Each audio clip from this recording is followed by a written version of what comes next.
আসসালামু আলাইকুম গাইস, চলে আসলাম ছোট্ট একটা ভিডিও নিয়ে। দেখছো আজকে হচ্ছে 15 জানুয়ারি। আজকে রাত্রে আমার বাসায় খিচুড়ি রান্না হয়েছে। আমার সহধর্মিনী, আমি বললাম আমার ক্ষুধা লাগছে ভাত দাও, সে আমাকে ভাত দেয় নেই, একটু ওয়েট করিয়ে আমার জন্য এই খিচুড়ি রান্না করছে। দেখো, এই যে গোশতে ভরা খিচুড়ি, বাবা গরম, ধোঁয়া উঠতেছে। ঠিক আছে, আর এই হচ্ছে আমার ফেভারিট রসুনের আচার।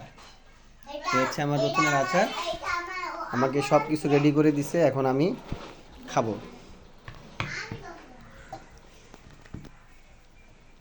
তো বন্ধুরা, ধন্যবাদ।